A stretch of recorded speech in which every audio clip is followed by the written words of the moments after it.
এই ভিডিওটা একটু মন দিয়ে দেখো। তার নাম হচ্ছে স্টিভ জেমিসন।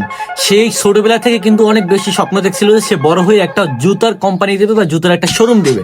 সে অনেক কষ্ট মষ্ট কইরা জুতার কোম্পানি দিছে বা জুতার শোরুম দিছে। দেওয়ার পরে সে ওই জায়গায় সব থেকে বড় একটা বিপদ ছিল যে ওই জায়গায় অনেক বেশি মারামারি হইতো। মানে সে যেই জায়গাটায় সে দোকান দিছে সেই জায়গায় অনেক বেশি ক্রাউড হইতো, মারামারি হইতো। আই মিন আমাকে মোহাম্মদপুর যেরকম হয়, চিন্তাই মিনতেই মারামারি হয়। সো এরপরে যা হইলো, ওই জায়গায় আরেকটা সিস্টেম ছিল, তাদের দোকানে বা তাদের শোরুমে কোনো ঝাপ ছিল না বা কোনো শাটার ছিল না। ডাইরেক্ট প্রথম যে মেইন গেট সেটাই হচ্ছে গ্লাসের। মানে একজন লোক সে কিন্তু মদ খাওয়ার পরে ওই জায়গায় একটা ঢিল মারছে বা একটা ইটের চাকা মারছে, দেন ওইটা কিন্তু ফাইটে গেছে। এখন এখানেই হচ্ছে সব থেকে মূল কাহিনী। সে ওই জায়গায় ফাটা জায়গায় পারতো যে কাইটা ফেলতে বা অন্যরকম কোনো সিস্টেম করতে, কিন্তু না, সে করছে কি, একটা জোতা কাইটা এক পাশ দিয়ে লাগাইছে আর এক পাশ দিয়ে লাগাইছে, মানে দুই পাশ দিয়ে লাগাই একটা ক্রিয়েটিভিটি দেখাই দিয়েছে নিজের।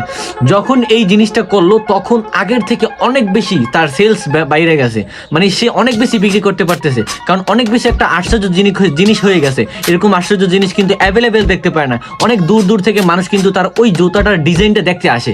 অ্যান্ড দেন এটাই হচ্ছে সব থেকে মোরাল অফ দ্য স্টোরি, যে বিপদের মধ্যেও কিন্তু তুমি তোমার সুখ খুঁজে পেতে পারো। তুমি সুখ খুঁজলেই change your life, be okay.